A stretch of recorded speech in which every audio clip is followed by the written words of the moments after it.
And again, this is a reminder that this is being recorded for use on the East Kingdom MOAS YouTube page and for other MOAS purposes.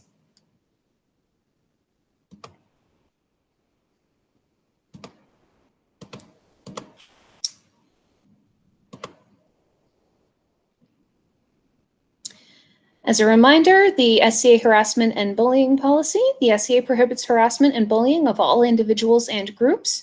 Participants engaging in this behavior are subject to appropriate sanctions. If you are subjected to harassment, bullying, or retaliation, or if you become aware of anyone being harassed or bullied, please contact a seneschal, the president of the SCA, or your kingdom's board ombudsman. No, ACK, and that's not remotely what that was supposed to be, the correct page. Again, my apologies. I'm a little off my game tonight. Apologies for the sudden swap to miscellaneous YouTube videos. Anyway, the handout is listed here and can also be found on the MOAS, will be able to be found on the MOAS website of the master list of past webinars going forward, and it is in the chat. So the format of today is going to be that we are going to look at a variety of clips of sample documentation. So if you open up the handout, you can see a little bit about this. So we're going to do a quick overview of what the format's going to be and why we created this, how the rubric functions, and then we're going to look at a variety of small clips from full documentation. And we're going to ask people for ideas, if you're comfortable speaking, to share sort of based on those small clips, what do you think a score should be? And we're going to compare it to our calibration that we've established for these. So, as a quick introduction to the goal of this, one of the biggest issues that historically people have run into in ANS competitions has been questions about how do you calibrate your judging evenly. So if you have different judging teams, you know, some people, if they judge harsher, if they judge softer, if they have different priorities, it can make for a very unpleasant experience. In competitions that don't use a rubric at all, it's arguably very subjective, and this can lead to hurt feelings, frustration, and misunderstandings. While we do have the East Kingdom rubric, that's only about the first half of the puzzle, because then we also have to all calibrate, because when we look at it on its own, our own individual perspectives might lead us in different directions. A lot of times the language on these things, there's no way to make it 100% perfect. So if you say, well, what's the difference between good versus extensive sources? That's tough. There's no real perfect way of phrasing it. So we've created these calibration classes so that we can all get on sort of the same page, both as artisans who are possibly looking to enter into an ANS competition that uses the Kingdom rubric, or artisans who are just looking for some ideas and inspiration on how to challenge themselves. The rubric can be a great tool for helping understand how can you do a deeper dive into better sources, more accurate materials and methods.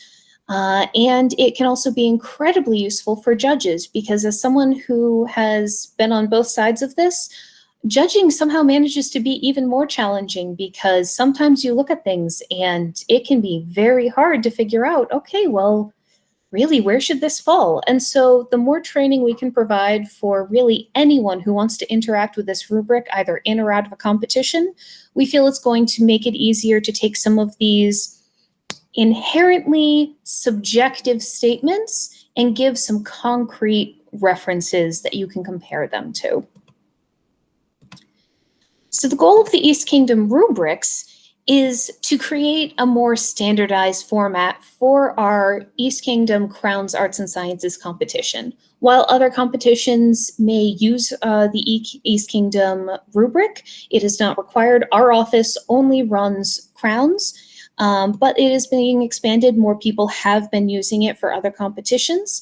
And again, this is one of 3 rubrics. Tonight we're focusing on the general rubric. This is what probably 90% of the submissions you see for competition end up using. This is your very classic I made an item that's inspired by a historical one, and here is how I made it and what I learned. There are other projects that might not fit into this, even if you have created a physical item. We also have the research rubric. This is looking at in-depth research projects. An important thing to note for a research project is it's not just it possesses research, but we're specifically looking for collating different elements of pieces of evidence, ideas, to create a very strong argument for something, ideally something that really pulls for a very strong thesis. Performance is another rubric that we have, and that is evaluating, and this is where we sometimes run into issues with performance, people thinking that, oh, but it sounds really good. And so performance is different than Bardic in that A&S performance rubric is evaluating how accurately are you recreating the arts of a past historical period. And this can be a variety of things, everything from poetry to singing to playing an instrument. So we have these 3 rubrics in the East, but again, tonight we'll be focusing on the general rubric, but elements of these do cross over. And so if you are curious in our others, though, we will be having a similar class like this in the next month that will focus on both the performance and the research rubric. So let me open up the general rubric, and I will post a link to that in the chat as well. Actually, while I grab that, any questions before we get started about the format or general ones, if they're nice and short? If so, just unmute or type it into the chat, and if someone could read it out to me. I wonder how you decide where to draw the line between a general project and a research project. That is an excellent question, and sometimes it's really tough. The year that I won A&S Champs for, I went back and forth a few times because I created a variety of physical items, but it was really around proving a concept. So I did a Norse Iron Age tablet weaving project, but the goal wasn't to replicate an existing piece of tablet weaving. The goal was to test a whole bunch of different theories and see what that impacted. And so even though I did spend a lot of time looking at period materials and methods, the goal was really about creating evidence. So I compared a modern fleece with a period fleece, a modern way of dyeing with a period way of dyeing, and then I crossed them all. So in the end, I had 32 separate samples, and you could see the texture differences that they all created depending on which things you substituted out. And so we ended up after deciding that that was definitely much more of a research project. The goal was to do research that helped us come to a conclusion, figure out an idea. The primary goal was not to recreate an extant item. Sometimes you see people throwing around the term experimental archaeology in the process of creating an extant item. And when you're talking about that, we're really usually closer to more of a research project, where for it to be experimental, we're thinking more like high school science project, thing of here's my control, here is not. When you're just doing, well, I did a first version of this, here's some stuff I learned, here is my second version, that probably still fits more with the general. If you were saying, I'm going to make 2 exact copies of this, and I'm going to change this one metric and then compare the results, maybe that's a research project. It could go in either direction. But if the focus is to create an extant item, probably going to be the general. If the focus is to create additional knowledge, then and specifically create additional knowledge, either through your own analysis, through your own experimentation, not just summarizing existing knowledge that other people found, then it will probably be a research. Thank you. We've also had people with, it's a great question. No, thank you. We've also had people go forth. Some of the arts can be a little iffy on this. A lot of the fencing research ends up being a research project, likewise dance, because there's not necessarily a physical component. But you could also do them as performance in some ways. I think for dance and singing, there are elements. So for a lot of these, it's not 100% in one direction. I don't think we've had anyone enter dance as performance, but I think it's been talked about before that it's a possibility. But it would again depend on the focus of your project. And so, of course, if anyone does have a question about a project they're working on and trying to figure out what rubric they might want to apply or use it to research, please reach out to our office. We are always happy to advise on these. And that should be the East Kingdom General Rubric, if people click on that, the link in the chat window. Wonderful. And this is the updated one. We only made a few wording tweaks compared to the past year, but this is the updated one that will be used for this year's ANS Champs. So quick looking over the first page, you'll note that we have a variety of guidelines for how to use the East Kingdom rubric, and I definitely recommend reading through this in full in the future. It can give us some really good perspective as to what the purpose is, but in summarizing, this is talking about, in the second paragraph, we see this rubric uses an assumed ideal as its goal, the recreation of a piece whose methods, materials, and social significance can be dated to a specific time and place in the pre-17th century world. And so that really helps us focus in on what type of projects would work well with this general rubric. Looking into the next paragraph, while the rubric does not require detailed formal written documentation, it does require artisans supply evidence to support their work, and it goes into some examples about that. So while we are working with written documentation for the purposes of this class, as a reminder, written documentation is not required even for entering ANS Champs. It's highly recommended because personally, the idea for myself of trying to be able to explain all of my details and sources meticulously verbally is utterly terrifying. I'm much more comfortable writing, but if someone is much more comfortable explaining things verbally, that is certainly welcome. You do still have the same degree of detail is required. So you have to have your sources. It's not enough to say, oh, and a lot of researchers say X. You have to be able to say, and researcher so-and-so skilled in this area says in the Oxford, Dictionary of Textiles on page 92 that this is fact. It would be very challenging, but some people do prefer that. We do also, as a reminder, make accommodations for people who are non-native English speakers. You'll note that this rubric does not have anything that requires you to avoid typos and other such things. We do have a strong goal of accessibility, both for different learning styles, a variety of disabilities, and for non-native speakers. But if you ever have any questions about that or concerns, please reach out to us and let us know. We are very happy to discuss that topic. So, Did someone Elena, as an administrative, just as an administrative point on that, because East Kingdom includes Francophone Canada, does that mean that you will accept entries for Crown that are entirely in French? Yes, we will actually accept them in ideally more language. We will accept them in any language that we can get a translator for. Certainly French. We also may be able, depending on what your topic is, we may even be able to provide judges who can judge in French. We have the widest array of French speakers. Following that, we have some Spanish.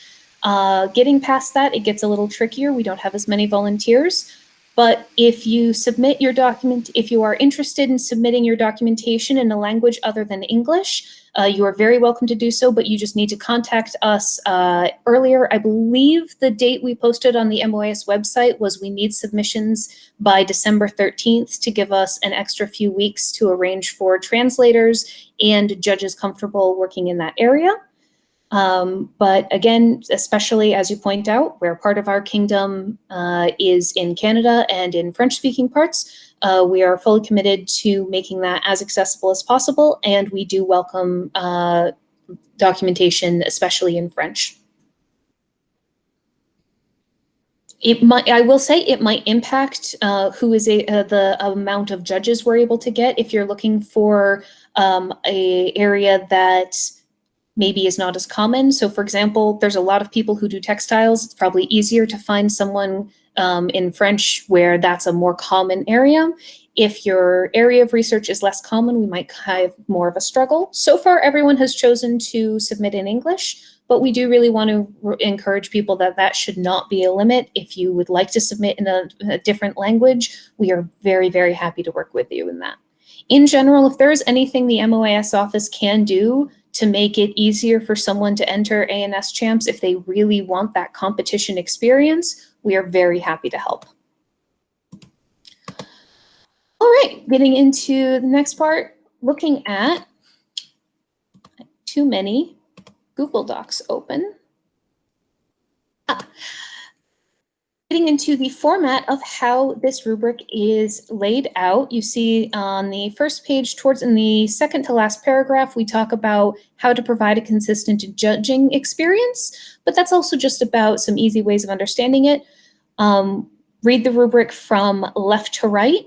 Apply the rubric categories as written while judging each entry. And so that's one of the big things we always go back to. When in doubt, really dig into that language. What are the specific terms that are being used in the rubric, and do they fit with the category or with the documentation we are seeing?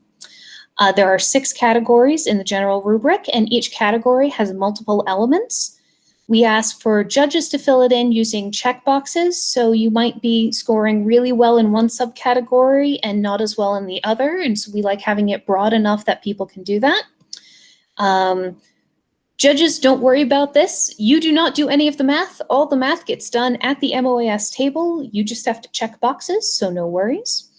And there are some categories that are weighted more heavily than others. The reason that we do this is because we want to be able to focus on the things that we think are the most important. So for example, in our rubric, we have challenge, we have historical context, but then when we get to materials, we have it ×2. And that's because materials and methods we think are very important, because using those historically correct materials and methods are often where you find out useful and interesting things, such as, oh, well, when I'm using a period bone needle as opposed to a modern steel needle, it really changes how I'm able to move through the fabric. When I'm using the correct materials, it really changes the technique I need. And so we like to highlight the importance of that by weighting those categories.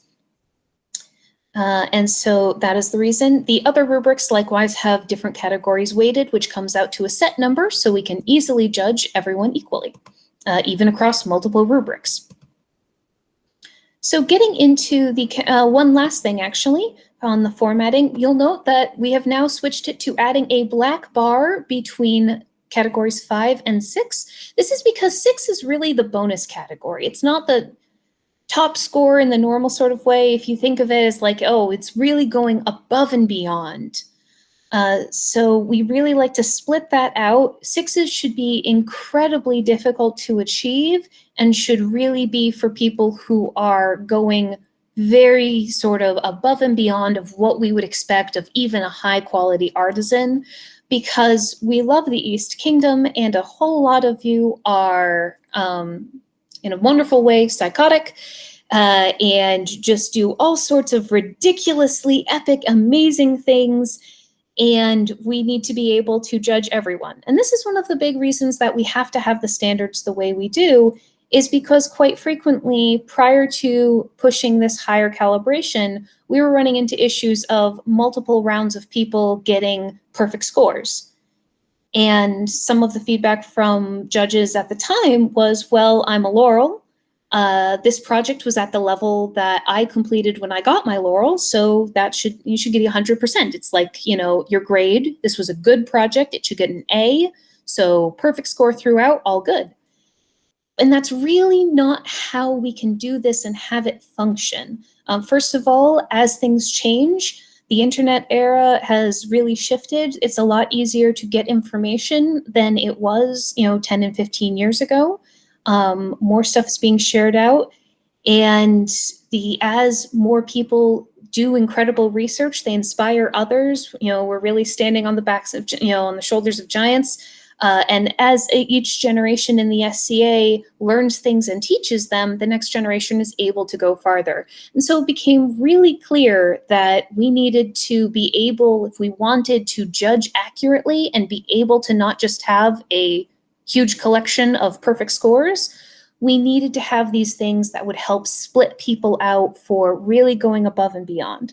Something that's important to note is these 6s are not required even to be in the finals. A perfect score is by no means expected of anyone, and certainly not for getting into the finals. Sometimes people get very worked up over the idea they just don't think they can achieve a 5 or a 6 in one of the subcategories for their project, so why should they even bother entering?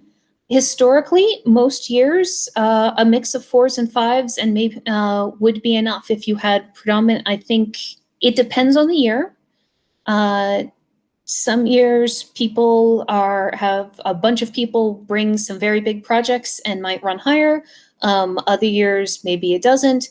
But historically, we've had quite a few people who have ended up in the finals with a mix of 4s and 5s. And so when people think of it as, oh, if I don't get all 6s, what's the point? It's a misunderstanding of how the rubric works and what the purpose of it is. And never, ever, ever try to calculate out a percentile. There's badness. That is not how rubrics are designed to go. And it will not work out well.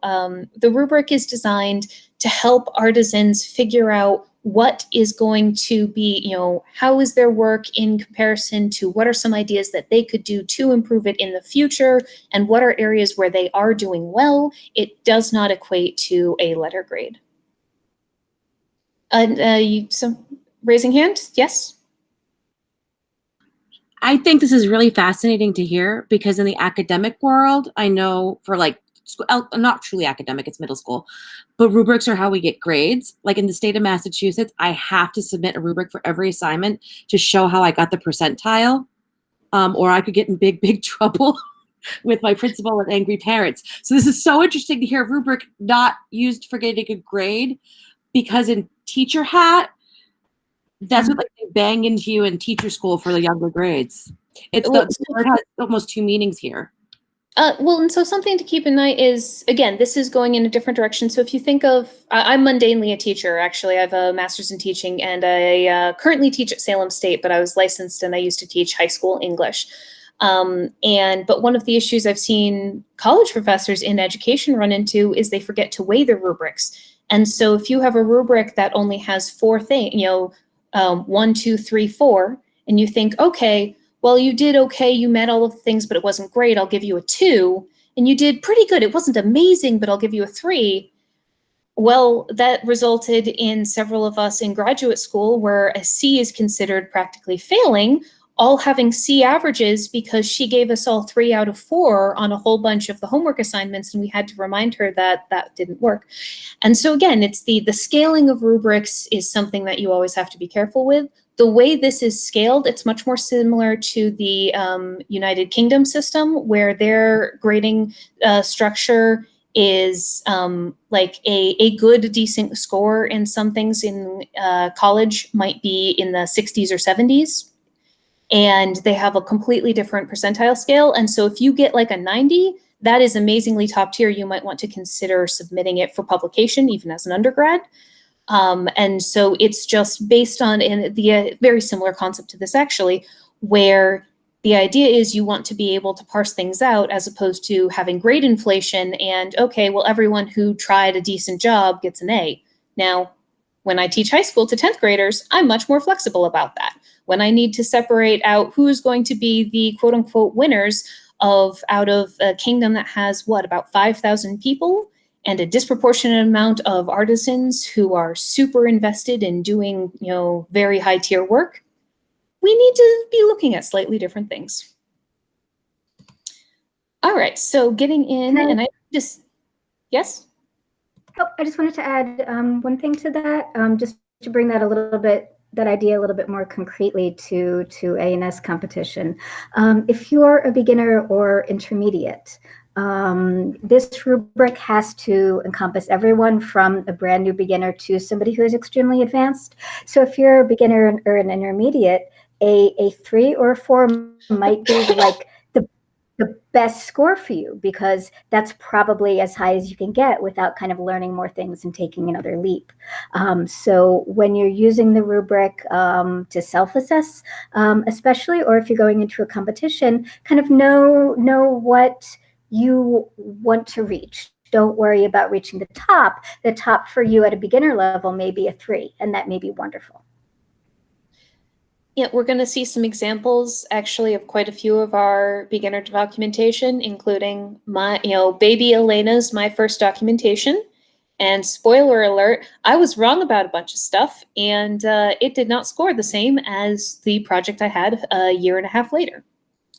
And I think it's, as Alyssa said, it's really important to remember, this is an evaluation of your current project in the state it is when you submitted it, and how that fits to the specific goals we are hoping to achieve with this rubric. It is not a reflection of your worth as a person. It is not a reflection of your worth as an artisan. It is not a reflection of what you are capable of achieving. It is exclusively, how does this specific project at this point in time connect to this rubric?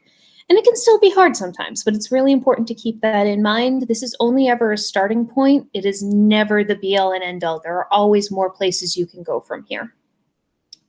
So getting into the rubric categories, we're going to do a quick overview of these now, and then when we get into the samples, we are going to go more in depth.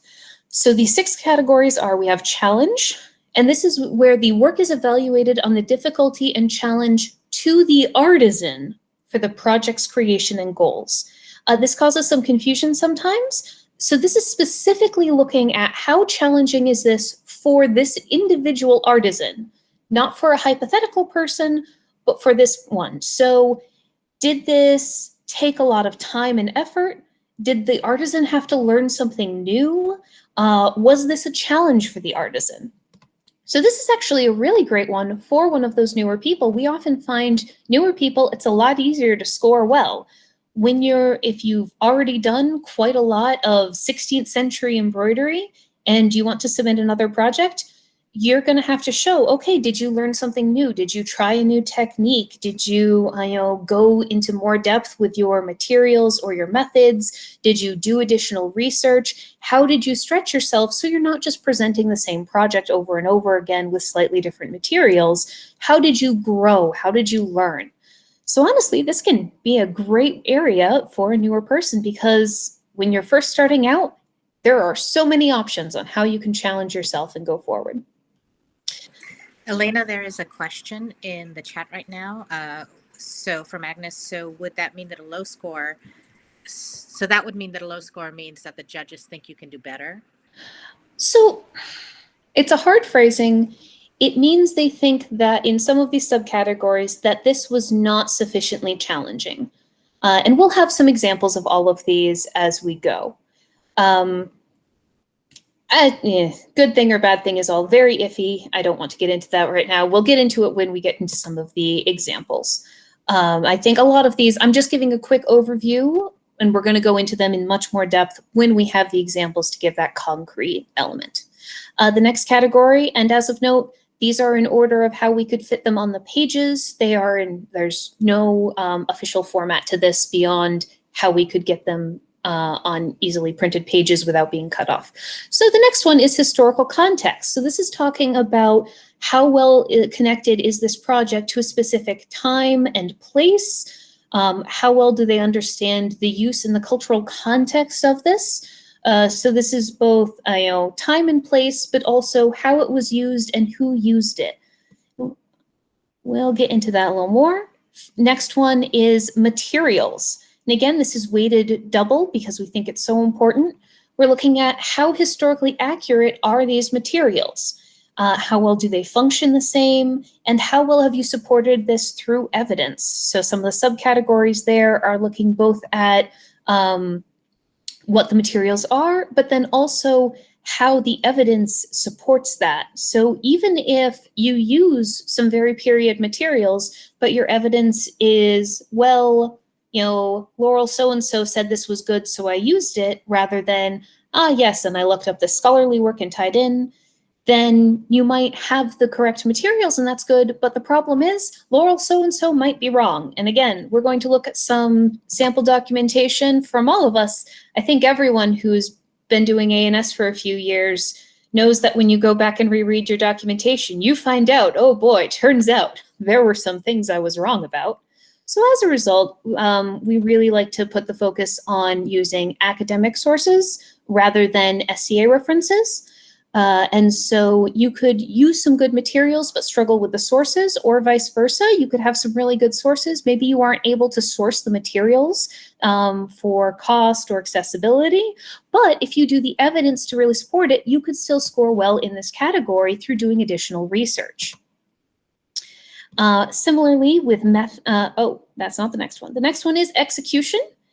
This is the more direct level. So challenge is looking at how hard was this for you as an individual, how much of a challenge. Execution was how difficult was this in general. So is this considered a newer person's project? Is this a beginner project? Is this an expert project? And with the goals on this project, usually in the general, we talk about goals for projects. Most of the time, the goal is to recreate a faithful reproduction of this period object. And so looking at how will you achieve that? So does it look similar to extant pieces or images? Does it function the same way? Those can tie into that as well. So that's really what we have for that sort of workmanship and skill level. Then we have methods, which is another one that is ×2. This is looking at the processes, techniques, or tools and comparing them to how they were used in period. Very similar to materials. We're talking about using the same techniques, minimizing substitutions or using very reasonable ones. And we're also talking about evidence. So again, maybe you don't have access to a period tool, but you did the evidence to explain how the period tool would have worked and have some samples. That could still score really well. And we'll get more into that when we come back to it. And finally, our last one is sources, and that's looking at the different sources you used and how good of the quality they are and how well it connects to the different elements of your project. How well do your sources fit specifically what you were trying to achieve? So with that as the overview and keeping those things in mind, we're now going to take a look at the handout that I gave. We're going to scroll down to the second page, and we see some sample documentation for exercises. So for challenge, and so here I'm going to ask people, I will read the first part out loud, and if you can take a look as I'm reading this, or you're welcome to read it yourself in the handout, but think about in that first category of challenge, where this might fall. So example 1 is a set of 16th century blackwork cuffs. In quotations from the documentation we have, this is a set of blackwork shirt cuffs as seen on extant garments and paintings of the late 16th century in Europe. These cuffs were originally designed as replacements for a rapier legal shirt I made several years ago as a way to add visual interest to the garment. And more importantly, in the note we have, in discussion, Artisan has stated that this was their first attempt using regular fabric to do blackwork on, and only their third ever attempt at blackwork. Also, it took approximately 20 hours to execute, and they had to take out some of the work and redo it to do it accurately. So anyone want to throw out, normally we just sort of ask people to think about it, but we have a pretty small group here. So does anyone want to throw out a suggestion of what they think that might be for the first subcategory on the challenge?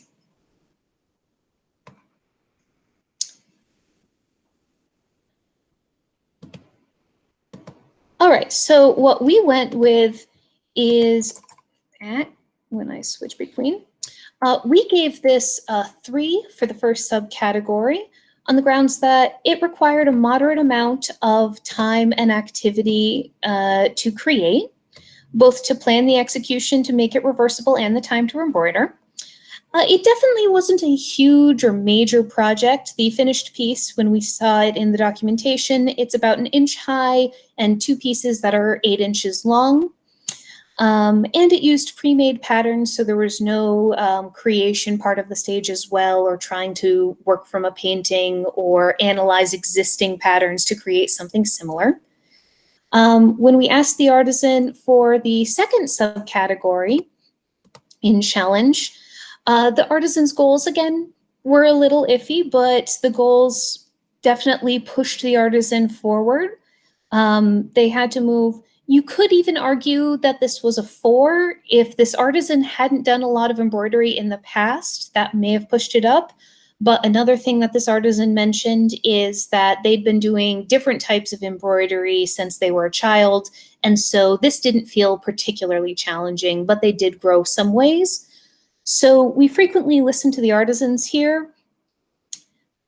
It's usually pretty evident. And something we always say is, for artisans, it is very obvious if they try to stretch beyond what their documentation and what the work supports. If your project is only at a certain spot, that's totally okay and valid. If people try to talk it up past the point where they can back it up through documentation, it's usually pretty obvious, so most people are good, and if anything, undersell their work. But for goals, we usually just try to listen to the artisan and believe them there. When we look at the third subcategory, we ended up giving it a 4 because we thought this was probably the part that the artisan did best with, is that the project definitely poses a new or interesting challenge for the artisan. They hadn't done much counted work in the past. They had to figure out how to make it reversible, and there hadn't been a pattern to show that part. And it was the first time trying to do counted work on real fabric, not Aida cloth or other things where you have very big visible holes that are easy to do. So any comments or questions before we move on? Yes, Lissa. Somebody in the chat suggested for the first element on challenge a 2. Could you talk about sort of where you see the difference between a 2 and a 3? Also, just keeping in mind that as long as people who are judging a rubric together in a group are within 1 of each other, we usually say that's good, because then you can usually talk it out. If you're kind of further apart, that means you may not understand the rubric as much. But yeah, how do you sort of get the difference between a 2 and a 3? That's an excellent question. And something I think is interesting is the person who posed the question. And thank you for reading that out. I am not in the window where I see chats. So if people see chats that need to be addressed, thank you. Please unmute and let me know. But I'll note that Richard is an embroiderer, and quite a skilled one. And so I think this is one of the issues we had, where when we calibrated this, I believe I, as an embroiderer, now said, no, I think that's closer to a 2. And Magnus and Lissa went, no, okay, but let's look at this objectively. It's still kind of impressive. I think you could really argue it between the 2 of them. It would really depend on how much work had the artisan done with the other research that might influence how much of a challenge this was, and the fact that this was the artisan's first ever attempt at documentation. That definitely adds to the challenge and difficulty. This was a larger project than they had done. So this was my baby project. This was my first ever attempt at SCA A&S. This was, I think, my 3rd time at Blackwork and my first time doing it not on Aida cloth. I was self-taught. I had done a lot of embroidery before, but pretty much prior to joining the SCA, I had a lot more costuming experience. But my embroidery was effectively, I learned to do some change stitch and a bunch of free embroidery as a kid, and had never done anything counted before. Or not succeeded. I'm dysgraphic, and counted work and I really struggle with charts. And I ended up falling in love with it through a bunch of historic ones, but I failed every attempt at cross-stitching I ever tried. And so we went back and forth a few times, but we ended up, I believe our reasoning was the combination of when we talk about the work, we included the fact that this was the first attempt at documentation and that requires a decent amount of work. It was a 20-hour project, which definitely is on the lower side of there for embroidery. This might vary depending on the art form. Some art forms take longer to create a single finished piece. But for, I think a lot of embroiderers would agree 20 hours is not much to put into a large scale project. So it's definitely iffy. I think you could easily argue between a 2 or a 3 for this one in the first. We went a little higher. On the lower side of scores, if someone is challenging themselves, I'm much more willing to move from a 2 to a 3 and edge on the higher side when we're at 3s and below. If you want to go above a 3, then we get much more concerned about really being careful to calibrate effectively and go with it. So that's personally where I see that line, because again, the focus of this is really more, okay, how do we split out people at the very top tier ends? On the lower side, I'm a lot less concerned. And so between a 2 or a 3, if they were really close and split between the two of them, I would look at the project overall and say, okay, did they make some strong strides in their documentation? Did they, are they clearly trying to challenge themselves? All right, that would kick me up to a 3. If I had just shown up and maybe hadn't tried doing documentation or hadn't bothered to add extra work, add extra examples, I think on this one I had like a painting. It was still very basic, but it had like an image from Janet Arnold. It had a painting from the period and a couple of other things. It's like, okay, that's crossing over into getting it up to a 3. But that's an excellent question. And it was, I think when we originally calibrated this, we went back and forth a few times because I was like, really? Are we really sure that's And just to add 2 points and another comment, that's also why we try to have an expert on a judging group, but we also definitely try to have people who are not experts so we can get that breadth of kind of viewpoints. There is another question in the chat. Would it be appropriate to look at the artisan's experience and previous work to help calibrate? My sort of quick response to this would be, like Elena was telling us about her previous experience, that's probably a lot of what we would get from an artisan. But if you're an artisan, you're entering into competition and you think, wow, I did so much better than I did in my previous project, bring that with you to show it off. It will help make that point to the judges. I think that's a fine thing to show them what you learned completing this project from your previous attempt. Yeah. And Elena will tell me if I'm right. No, completely agreed 100%. In the chat, we also have, Richard said, I had read replacement to mean a simpler form of blackworks. No, the previous cuffs, it was on an existing fencing shirt that had completely plain cuffs. And so I had the idea that I would swap the cuffs out, which I then went to do and realized that he had worn it for a single summer and they were already gray. And I decided he didn't get blackwork for fencing gear because it would be destroyed. Yes, bringing past, if it's connected to that specific art form, definitely. If it's a completely separate art form, that would be a little harder. But for the general, if you had version 1 of the item or a similar item of, here is my baby blackwork and here is my super fancy blackwork, it can be really cool. And it can also be really engaging for artisans coming by to see if you're at that I'm just a baby stage, having someone else who seems so cool and amazing and having these amazing grand projects. That can be a really good step. Tangible only, I'd say yes, just because we don't have an equivalent as much in the research rubric. And so, because again, that's looking at different elements. If you're doing performance, giving judges links to recordings would work in your documentation. Yes. Oh, that was Lissa saying that. I thought that was a question, not a statement. Yes, and so more things on the performance and research we'll go over in that class in a couple of weeks. All right, so finishing up with that first one, so we now have a second example. Glass beads. I wonder who this could be from. So example 2, looking at challenge, we have the beads from Buckland. So the goal of this was to recreate a string of Anglo-Saxon glass beads found at Buckland Cemetery in Dover, a city located in the county of Kent in southeast England. While I've learned much about the specific item I have attempted to recreate in the course of doing this project, researching for and completing this project has also taught me many other things. I've learned much about the different types of beads found in England during the Anglo-Saxon period, the changing fashion in bead color and design throughout the Anglo-Saxon period, Anglo-Saxon necklace design, and how beads would have been worn on clothing in the Anglo-Saxon period. Artisan notes that the bead styles were ones they had executed before very comfortably, and creating them was not a challenge. So this is an interesting one where they learned a bunch of new things from research, but not so much for the physical skill. Anyone want to toss out some ideas of where this might follow on any of the subcategories?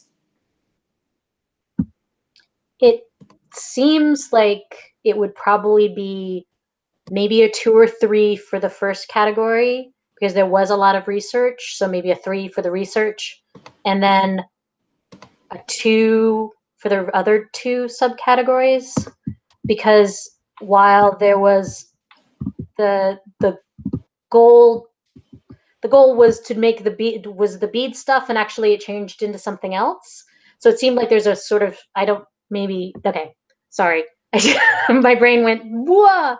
So there's the goal seemed to be very bead oriented, yet the research took the artisan to a different place. So that's why it seems like maybe the goal was too simple to start with. So maybe they needed to be bigger in their goal. But definitely a 2 for the last one, because it wasn't a challenge. That is, yeah, for the final one, that is where we ended up. We did say for the final subcategory, we gave it a 2 because the artisan admits the level of difficulty was not a challenge, and it was similar to other bead styles of beads made in the past. It didn't require techniques or skills. But we actually had a 4 for each of the previous ones. And if you look into the phrasing under challenge, so work demonstrates a good degree of time, research, creativity, and or commitment. And so when we're looking at that and or, so this was also, it was creating an entire band of beads. So this was a whole necklace strand as opposed to a few individual. So for this, the challenge, the creating the beads was less of a challenge. So that's why on the project itself, it was only down to a 2. But the goal for the artisan, when we asked the artisan, said, oh, it's going out on the topic. And if you look at the subcategory, the second subcategory under 4, we see goals force the artisan to expand their comfort zone relating to either their artistic skills or their knowledge of the topic. When we move up to a 5, that or becomes both. So for a 5, the goals drive the artisan to explore and expand some aspects of both their artistic skills and their knowledge of the topic. So if for the second subcategory, either research or the physical skill would be enough to get you up to a 4. If you want to move past that, you would have to do both. And so we actually do put a lot of priority on the research as well. So if someone maybe isn't as technically skilled at this point and is still learning, but they're really pushing themselves on the research and really doing well with the research, they could still score pretty high in some of these categories based on the research that they're sharing. And something important to keep in mind, the reason why we have all of these subcategories, everything in any of the rubrics that we have as a category and that we phrase in these ways is because we want to encourage artisans in those directions, because we think it will help them improve and help them learn. So when we talk about how much we highlight, period materials and methods, pretty much every exciting and fascinating thing I have learned when recreating something has come from trying to meticulously recreate a period method.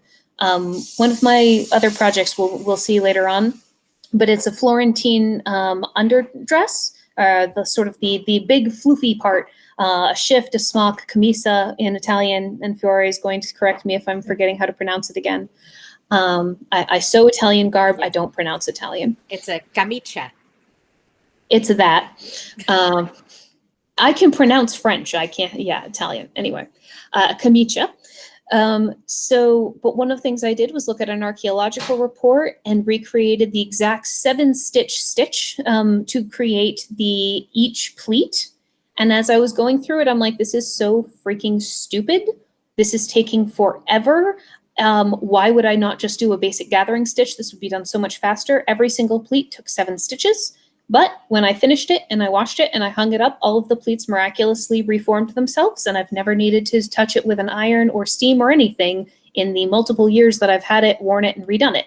Because the ridiculous, weird way of the method that was found in the archaeological report, turns out there's a reason they did it that way. I never would have learned that if I hadn't gone through using the super tiny needle, the super thin thread, the ridiculously small seam allowance, and the ridiculously convoluted 7-step stitch. So the reason we highlight these different steps in the rubric is because following these steps is often the way to help you do things that will give you new knowledge and help you share that knowledge with other people. So it's about, there's a mix. So for some of these subcategories, if you're doing research and you're sharing it through display or competition, that's something that you're helping other people who go through. They are learning from that. And so we're not just prioritizing how great of an item did you create, though that's wonderful. We also want to encourage you to learn things about it that you can share with others so that our whole wider SCA content, we know more now because of the information that you discovered or found out. And so that's the reason why we kind of, for a lot of these, will definitely a strong attempt at either research or item creation. Either can score really well. If you want to get to the very high scores, you need both. But you could score pretty well even if one of those areas you were a little weaker. All right, moving forward. And again, I forgot to say this at the start, this is a 2-hour-long class. We're going to attempt to push through the rest of this and end on time, we shall see. Into historical context. So again, with the black work cuffs as our first example, our historical context is, this is a set of black work shirt cuffs as seen on extant garments and paintings of the late 16th century in Europe. An additional quote is, black work cuffs such as these can be seen in an extant garment owned by the Museum of Costume, Bath, as detailed in Patterns of Fashion, Volume 4, and shown to the left. The documentation had a picture from there, as well as in numerous period paintings by Holbein and other artists, such as seen below in the portrait of Ippolito Porto by Giovanni Antonio Fasolo, which I'm sure I also mispronounced. So anyone want to take a stab at, for historical context, we've got those 2 subcategories here. Anyone want to take a stab at either of those?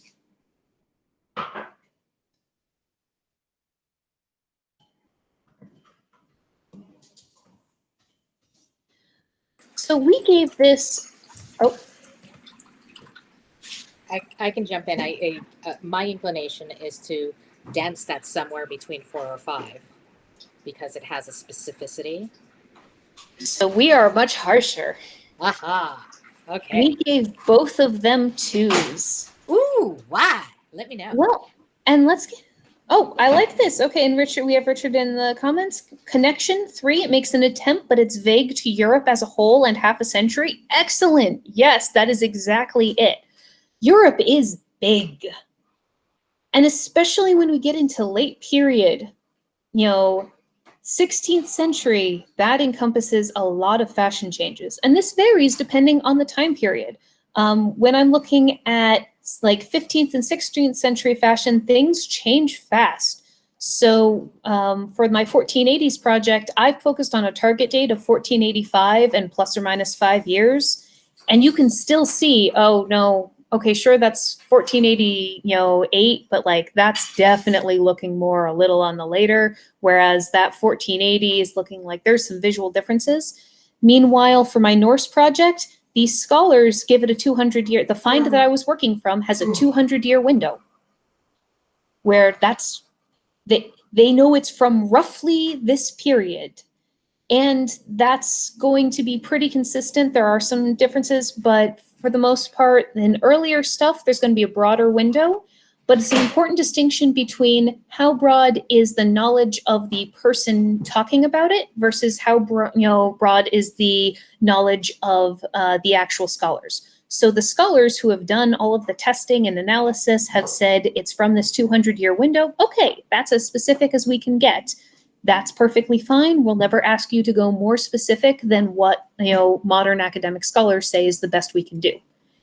But if the artisan doesn't know, but modern scholars do, that's more of a concern, and that's going to count against you. So especially when we're looking at that late period stuff, this is covering really about 100 years of possible, things. When I'm going over what I was looking at creating this, I did not narrow it down nearly enough.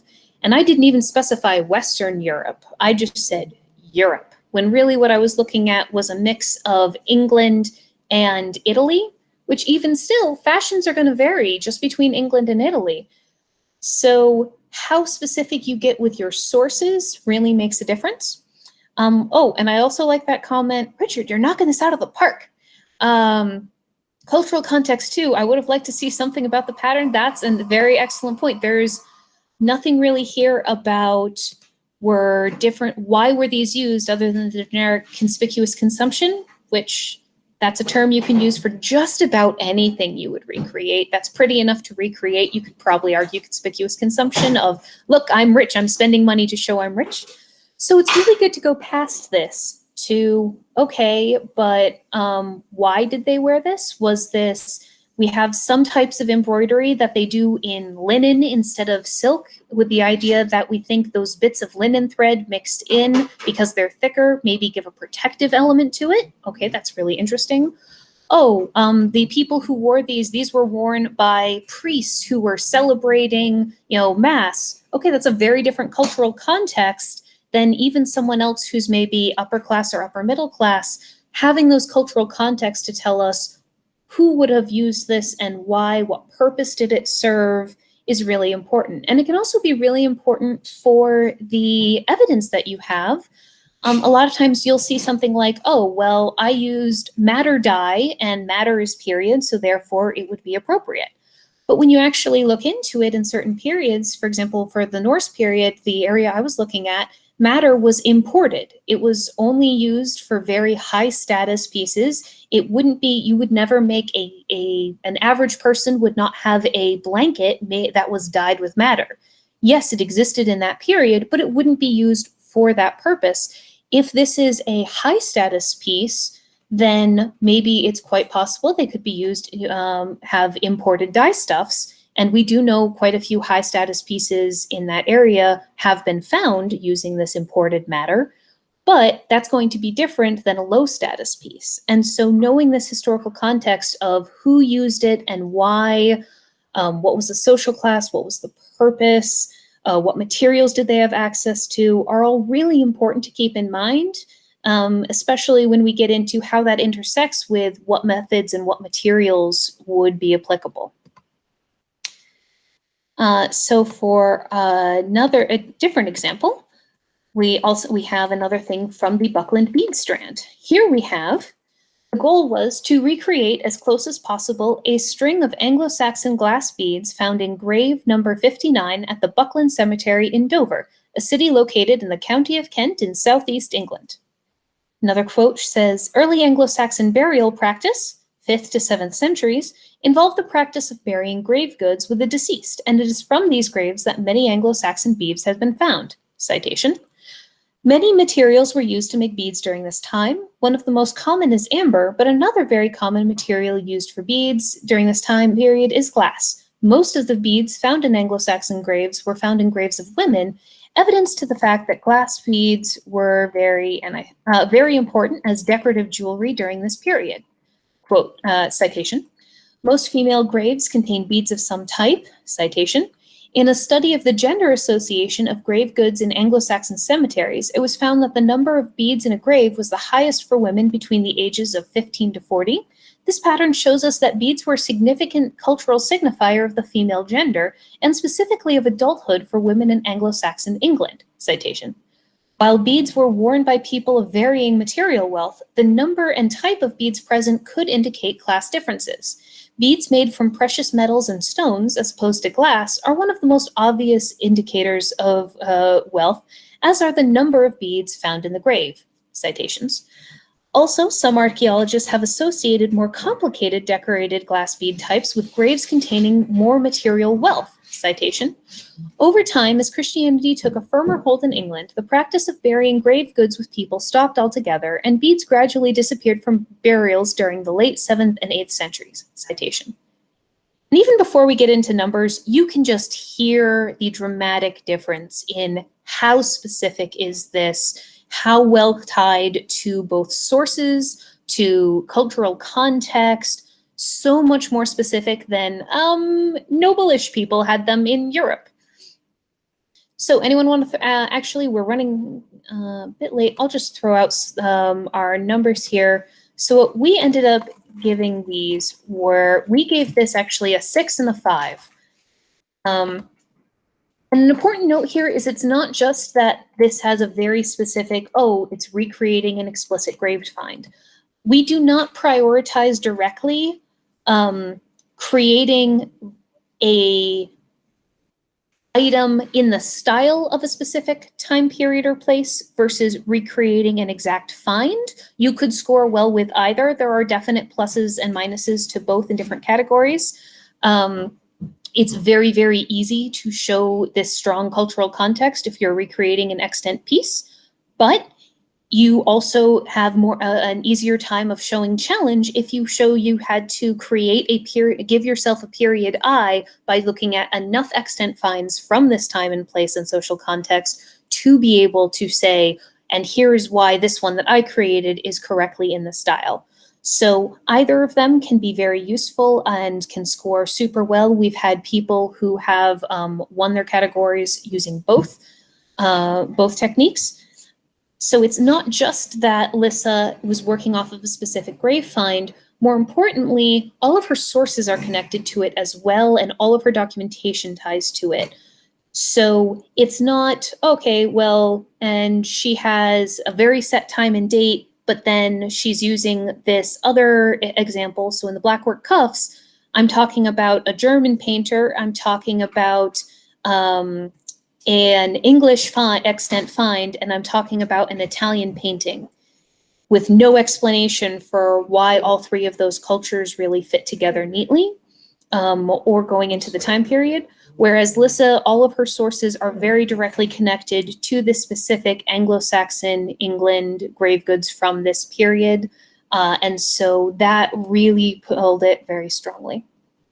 One comment from the typey thing on the side. For cultural context, we had a comment about that it didn't take a personal position or argue on its behalf. What I think I'm getting from this is that you were looking for the artisan to take a view.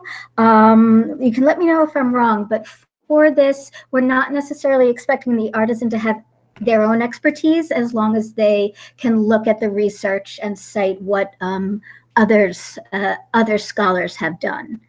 So it's not that the artisan personally has to be like, yeah, this is what I think. It's what does the sort of academic community, what do other people think? Yeah, that's it.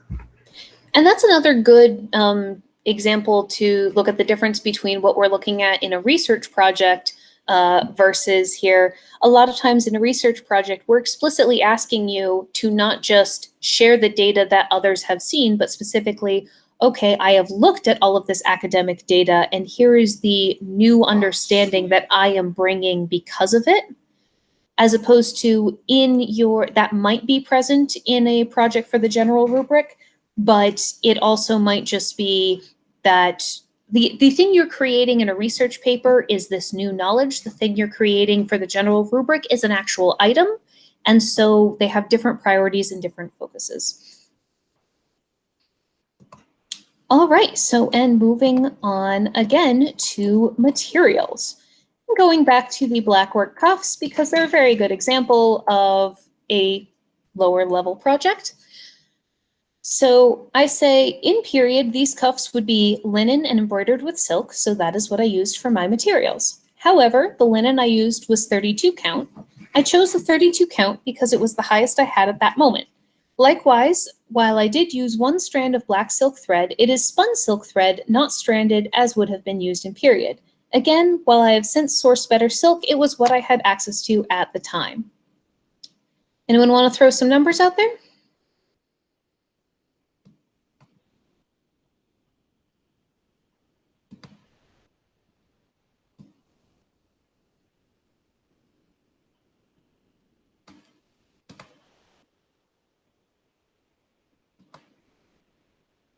From the chat, we have a 3.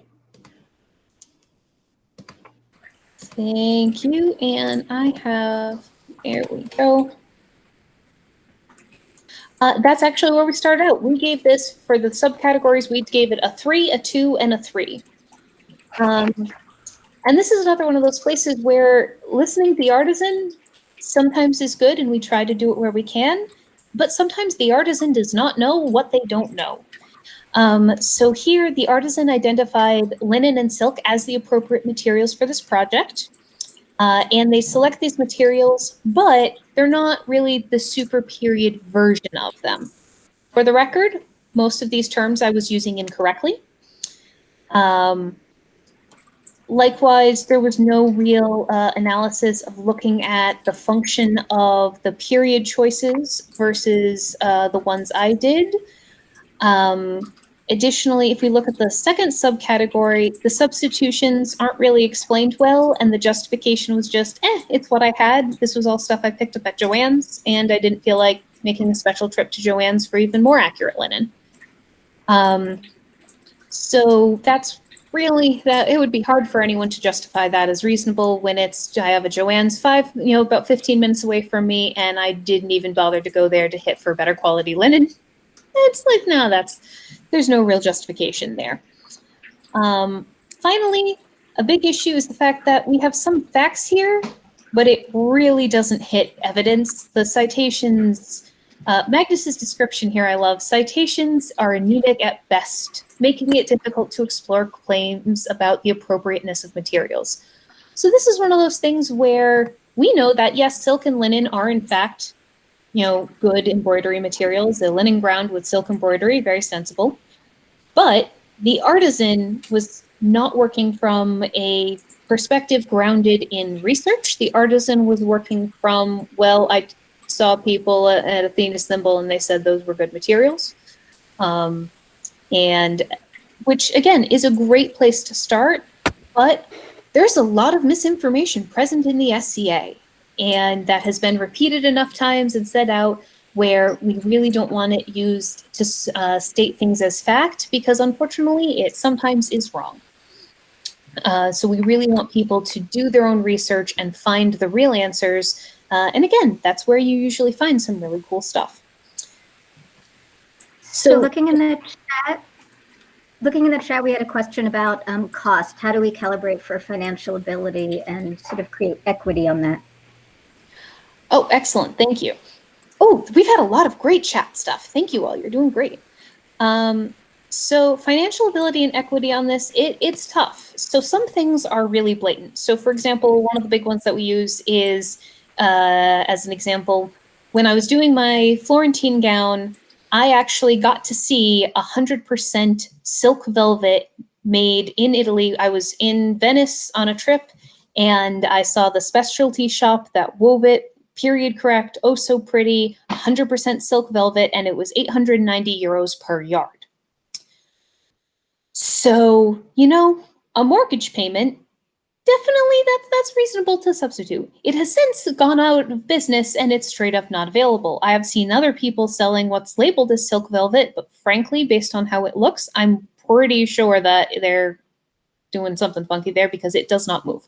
And so that's where we get into these looks of, okay, so what can you find that acts the closest to period materials. There are a lot of times we just don't have the materials that were used in period, even if it has the same name, like even if it's labeled as silk velvet, even if you found one that was in fact 100% silk velvet, the modern way that velvet is created is usually a longer pile. So the fuzzy part, the parts that are fuzzy are longer and there's fewer of them, whereas period velvets, the fuzzy parts are shorter and there's a lot more of them.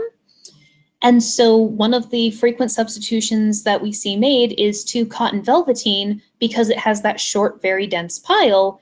It's a lot more similar. I've been able to see probably 5 extant velvets, I think more, in person myself, and it looks a lot more like cotton velveteen than it does like the slinky velvets that you see that most modern velvet is designed as.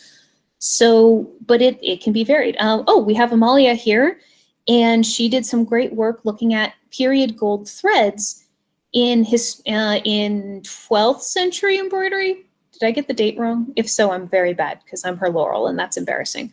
But she did some great work looking at how for the texture of the thread and the size and the material, we don't have something that's a 100% match. So she did a great work comparing the different options that you could look at that are available and seeing which ones functioned in which ways to be most historically accurate. And so when we're looking at these things, there's always going to be limits. Modern linen, actually, because of the way we grow flax, is much thicker than it was even 100 to 150 years ago. We can't grow linen that is as thin as the thin linen was made. So these are the good types of questions we want to see artisans who are looking to score on the higher levels. We want them looking at these ideas of, okay, going beyond just silk or wool or wood or steel to what kinds of, what is the function? How is the modern one different from period? Are there available options? When it comes to cost, it's really variable and we don't want to make it entirely based on finances. So when we say something that is really, it's hard to say because it also varies, because sometimes the substitution you make is a really bad one. It functions completely differently, and that can factor into it as well. So we try to sort of say, okay, if this is very clearly, like if it's a mortgage payment, that's definitely out. How well can you find a substitution that accurately reflects the functionality of the extent? And sometimes it might mean if you really can't find a good substitution, maybe looking for a different extent piece that's very similar but has slightly different materials that would be easier to get, either the better period options or a substitution that would function more similarly. It's not. And just to say, for cooking especially, this is something which can be problematic, especially as ingredients are seasonal. So just to emphasize what Elena said, sometimes you need to choose the project you're doing for a competition based on what you can get. If you really want to focus on working towards the rubric, there are many different ways to do art. This is only one of them. Competition focused is only one of them. The other thing, just to emphasize, is that while we're trying to, definitely be fair and equal to everyone, making art does require some expense. So maybe you save up for that item that's a little more expensive. A lot of times for cooking, I hear people say, well, saffron's so expensive, so I just substituted it. But if it's going to produce a very different flavor and it's not a mortgage payment, maybe for A&S champs, we would say, try to save up, try to see if you can get someone to help sponsor you. Just to add that, a lot of it is a judgment call.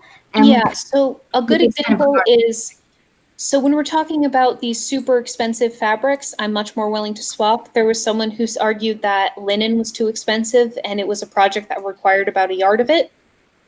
And so they wanted to substitute a mercantized cotton that would just have a very different feel, would work up differently. And I'm like, look, I will give you my linen supplier, but you can get a yard of plain white linen in the weight you need for $8 a yard. that's a hard argument to make, that you have to, something in that range I would have a hard time with. When you're talking into the, $100 or more, I'd be much more willing to question it.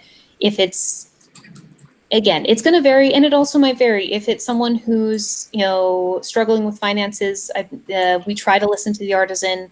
The only one where I've really looked askance at that was that example where someone argued that cotton was a fair substitution for linen for a project that only required less than a yard.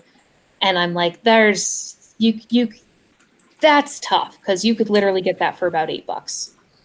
Or you could get someone to give you a yard. Some of it is about effort or just extending yourself a little bit more. Yeah, I think that's the only time where I've really, when an artisan has said this is why, that I've really looked at it askance. For the most part, if the artisan says, I try to always believe the artisan. So I wanted to kind of throw in kind of thinking out loud, and just going from my out of kingdom experience, which is vaster than my in kingdom experience. But there is often, at least it was in the outlands, a possibility where cost can be substituted for time. So finding someone to where cost can be sorry, my husband's playing a game right there, where cost can be substituted for time. So finding someone who's willing to donate, Carl Keeninger, volume. Sorry, so loud. So trying to someone who was trying to substitute for kind of this very high quality ecclesiastical linen that was super, super fine, found a tiny swatch of it. They couldn't afford the $80 a yard. So they had a swatch, and they took that swatch to every garment store, every fabric store they could find. And they found a cotton mix that behaved like it and turned up with their swatch and their garment made out of the less expensive fabric. So they substituted money for time. I think that's a great example of there. And figuring out, again, that's one of the things we get into with substitutions as well, is a lot of it really is that functionality, because even when the accent thing is bad or poisonous, we never ask someone to work with hazardous materials or things that don't exist, but we do ask them to try to do their best to find a substitution that is going to be functionally similar. So one of the, a common thing was, okay, well, if I'm supposed to be working with silver and I can't afford that, so I'll use pewter instead, but that dramatically changes, and I'm not a metal person, I am just copying something I was told in the past, so I apologize if this is wrong, but my understanding is pewter behaves very differently from silver, and the process of creating the item is functionally pretty different than if you were creating it out of silver. And so looking at things, maybe the item you end up using is totally different, but it functions very similarly. That I think, we would usually highlight something that, and again, like Fiore was saying, if you can have a sample piece or swatch and show, or a picture of it, those can all be useful ways to say, and this is why I think my substitution is justified. The big issue for the Blackworks one was not only was no evidence provided really at all, but also the explanation was I didn't feel like going to Joanne's a second time, which very firmly a no. Yeah. Just one other really quick thought in response to a question. Another thing you can do if you're really having trouble affording material, we had somebody who was offering to be a patron for an artisan. If you are going to make something, maybe they can supply the money, you will make it for them, but then you during that time will get to show off the work, show off the craftsmanship until it gets to its final home. And that way you are making an item for your patron who is providing the funds. That might be another thing to do. I've actually seen some metal workers, because that's a classic field where material costs can be very high. And I've seen quite a few where they make the item, someone else provides the materials, they get to enter it, and then it goes out. It works really well for everyone involved. So again, if you ever run into this problem yourself and are looking for ways to problem solve, or you're not sure, please reach out to us. We are very happy to help advise. We will check in with other artisans to look at substitutions. I have very frequently been like, yes, let me tell you about the suppliers that I've found for super cheap places to get this stuff. We are always happy. If you're concerned about cost being a hindrance to you being able to enter and feel happy with your work at ANS Champs, please reach out to us so that we can help. Not that I know of. I am going to move forward because we are running late, so I'm going to ask that we might have to just decrease the questions a little bit till the end. I want to get through all of this, and then at the end, we'll open it up for more broad questions. But technically, this should end in half an hour, and we've still got quite a ways to go. So I'm going to move a little faster here. All right. So as a counter to this, we've talked a little bit about this. So our first one, we looked at the blackwork cuffs. Very iffy, very few information. Next, we move on to the Florentine ensemble, where we say the fabric is 3.7 ounce white linen with a thread count of approximately 50 threads per inch. This is in keeping with the thread count seen in Nutz's analysis of the Langford Castle pleatwork finds. The Fiore, you got in my head. I don't remember. The camicia is camicia. I did do it right. Now I'm rethinking it all the time. The camicia is sewn with white silk thread, as documented in the Museum of London finds described by Crowfoot, though linen thread would also be historically accurate. As a side note, now that I look back on this, I really disagree with that. I should have stuck to linen. I think I was I have to go back and double check, but I think I was misinterpreting that. But just in case anyone wants to copy my earlier, and again, this is why you don't cite other SCA people, because we all look at our stuff and go, oh no, we were wrong about things. On this topic, because we just went over this, looking at the materials, cotton velvet for the main garment as a replacement for silk velvet, which is not available and can cost upwards of $800 per yard. We also get into cotton damask for lining. Cotton is in fact period, and actually, especially in Italy, we have quite a few cotton items, surprisingly enough. I have far more examples of cotton as an exterior fabric than I do linen as an exterior fabric. And woolen canvas for stiffening, and all of these have citations mixed in as well. While many of the period velvets incorporated brocading or voiding to create a pattern, an undergown of, quote, plain crimson velvet is described in Frick, who is one of the sources writing about this period of Italian fashion. And we have some other ones going in, but the final one, linen strips of fabric whip stitched together to create a base, velvet fabric hemmed to create ribbon, imitation gold embroidery passing thread in place of real gold thread due to cost, and 20 gauge copper wire. That was for the headpiece. Something to note, this year that this was entered in required 3 items that were connected, and as a result, I included a headpiece that was a weak link. So I'm going to speed us up a little bit because we just talked a lot about this. But we ended up giving this 5s across the board. I probably would score this harsher now because quite a few extant finds have become available in recent years, and there's more stuff to look at, and I'm a little harsher on this now. But I think 5s across the board is probably somewhat reasonable if you ignore the Retta. So the notes was that the silk velvet clearly falls under cost prohibitive. So we consider that very justified. Again, if it's close to a mortgage payment, it's definitely cost prohibitive. It doesn't even have to hit that point, but when you get above that, it's very, very clearly there. The Retta is largely conjecture and less well documented, so that kind of limits it. So even in places where it does go into a lot of detail, it pulls it from being able to hit the 6s.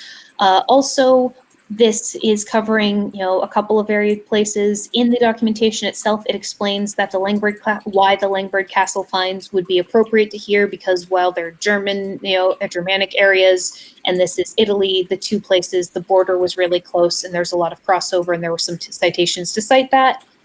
But the Museum of London finds aren't explained as well as why we're looking at some slightly earlier finds from London, and so that also keeps it from hitting 6s.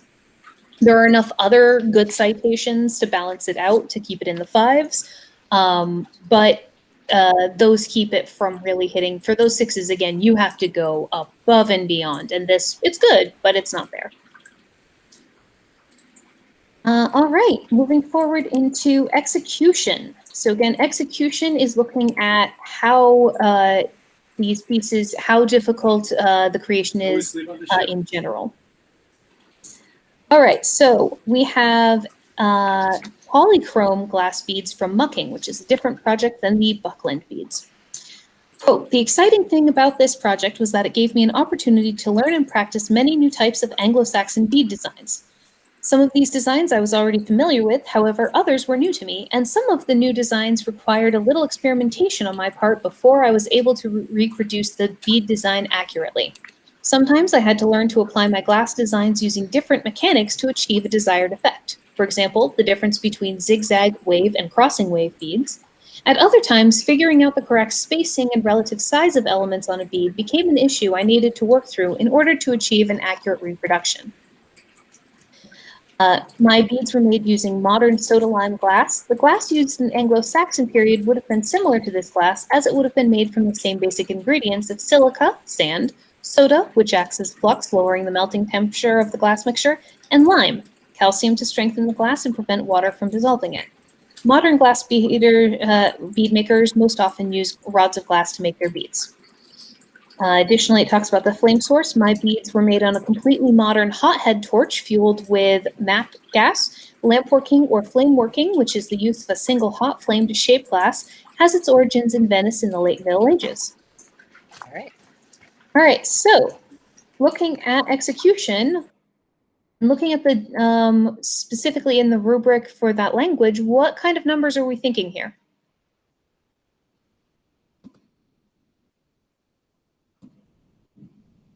Oh, we've already got some here. And yes, I can drop the class handout in right now. I got it. Oh, thank you. So we see Richard says workmanship 4. And yes, we had 4 for the first. We said they are well made and show a good degree of skill. And 5, experimented until it worked. And yes, we in fact said that the second subcategory, we gave it a 5. It achieved the artisan's goals of recreating a variety of polychrome beads. It didn't show how it will inform future projects. We did actually up it to 4 for the final subcategory. We said the shortcomings of modern glass and the flame source are acknowledged, but only one concrete step is given for future projects. And something to keep in mind here when we're looking at this, if you look at the phrasing, and let me move between my 4 different tabs that I'm juggling here. We've actually changed the phrasing here in recent years for all 3 categories, where we're asking not just what future steps might you as an artisan take, because we acknowledge that a lot of times we get into an area, we do a research project on it, we get super into it, and then we swap to something completely different. And the purpose of it was the idea of, well, how could someone use this information in the future? So we decided to state that explicitly. So it's not just, okay, what might you do in the future, but specifically, so what did you learn or discover in the process of making this project that you think could help you or someone else inform a future project? So what happened in this project that made you go, hey, this is useful information. The next person who does a project on this topic could take this and run with it and explore this further. Because we acknowledge a lot of times we bounce around, we might not come back to the exact same time period or exact same something else, but someone else frequently will read your documentation at an A&S competition, and that might inspire them to take up this art form. And so having some ideas at how someone could take the information that you've discovered or the ideas that you've had, what are some future avenues that someone might take, is a good way to sort of help think about how applicable is this project that you came up with? Is there something that this could teach the wider SCA audience and help them understand something and go further on this topic?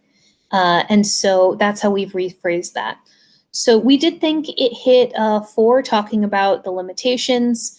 And she definitely could have expanded this, saying, in the future, here are some ways if you can't access, a period torch, here are some substitutions, which I know Lissa has in fact done a lot of work helping people who aren't able to do period kilns be able to learn stuff. Did you add something, Lissa? Yeah, just a quick suggestion. We might be able to just do one example for some of the other ones due to time. Yeah, I was thinking the same.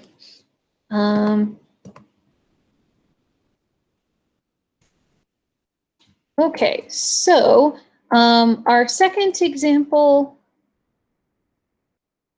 we can just skip the next one. It was another one of the work cuffs. It's very basic. It wasn't a super advanced project, as we've discovered, so we ended up giving it 3s throughout, in that it was a basic to intermediate project. The person you talk to about it as a judge might vary on if they thought it was really a 2 or a 3, but the goals aren't totally achieved, and the artisan acknowledges that, and the artisan acknowledges that the materials are kind of iffy. This is all stuff we've already talked about before, so you can kind of get a feel for, and you can read through it in your own time when you're done, as this is all in the handout. So moving forward to methods, and you are right, we will skip the first one. So looking at the 1480s Florentine ensemble, for all seams, I use the run and fill method, as this is seen in both extant 15th century pleatwork shirts as well as late 15th and several mid-16th century English smocks. I average 10 to 12 stitches per inch for both sets of running stitches based on Crowfoot statements that most extant running stitches show a stitch length of 2 to 3 millimeters to be usual. The flap fell is 1/8 of an inch wide, as seen in extant examples. Citation: pleats are based on Langberg Castlefine number 121, documented in Nutz, figure 7, page this. I modified my existing 4-panel bust supportive gown bodice pattern to match period paintings, raising the waist, lowering the back, etc., etc., as no extant patterns have been found to date. Orsini Landini in Moda Firenze states that regarding the techniques found in the bodices of undergowns, that the padding of the garment was obtained by an internal layering of fabrics, the doppia, made up of felt and 2 types of cloth, one stiffened and the other finer. As the details can be found across multiple sources and periods in the same location, this seems like a likely method for recreating the period technique, so I pad stitched damask lining, a canvas layer, and wool felt together to create my stiffener. I found references to silk, wool, and cotton of various types being used as lining, so I used cotton damask. Citations: the lacing cord is card woven silk that I made using tubular tablet weaving seen in Crowfoot.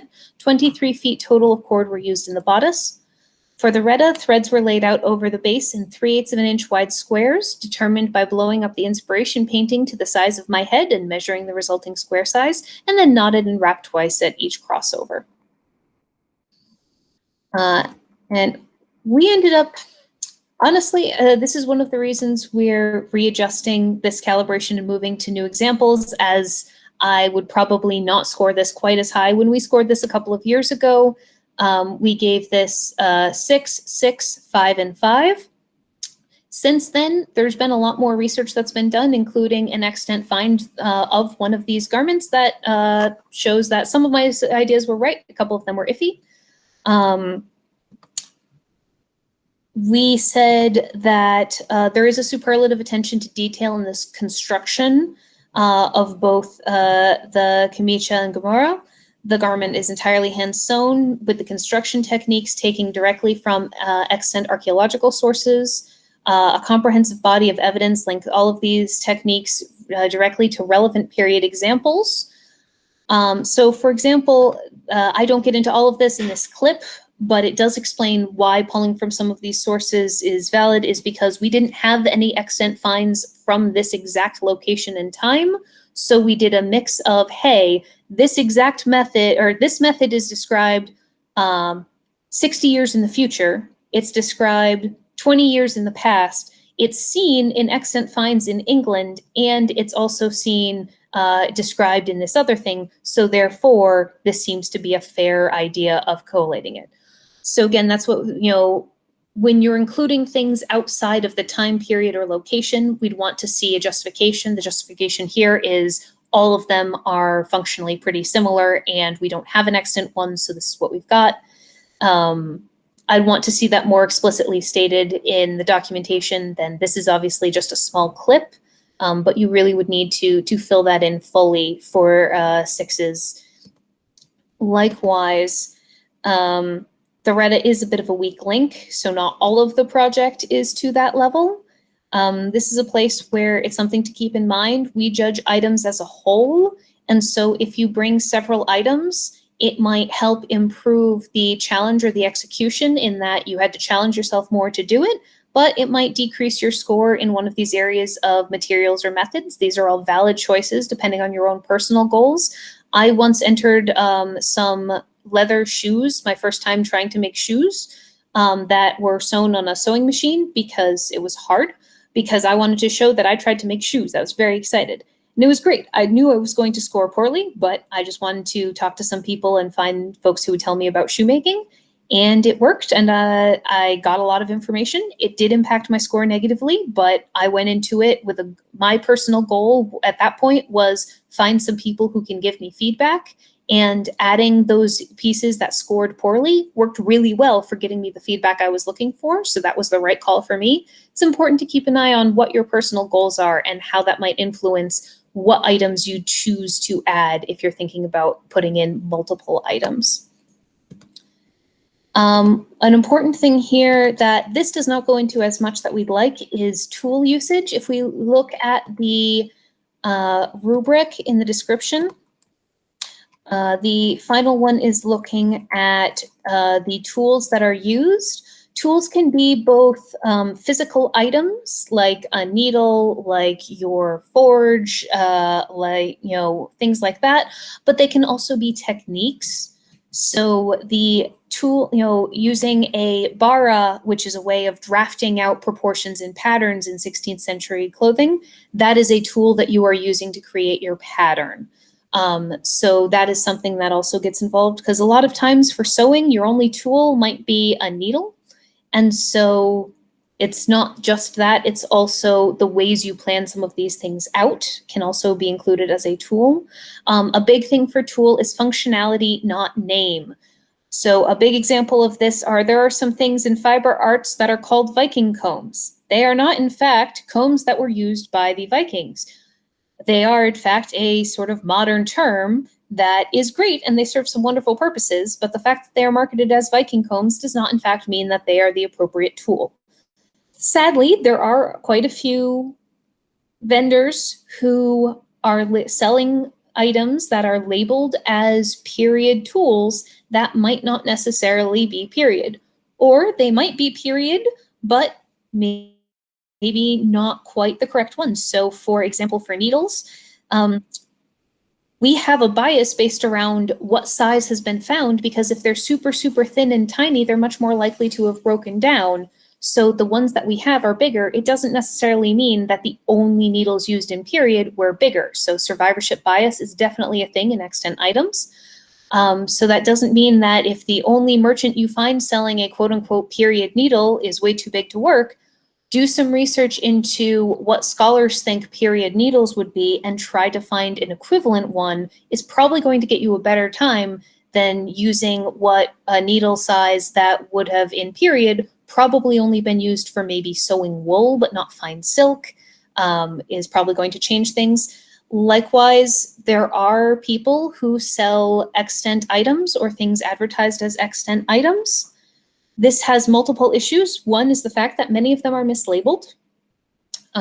When we're looking at Norse items, there has been a huge issue of international looting going on in Latvia of quote unquote Norse items that are sold in the SCA and Ren Fair communities as being Viking. They're frequently not even correctly labeled to what they are. Loom weights are often found to be labeled as spindle whorls.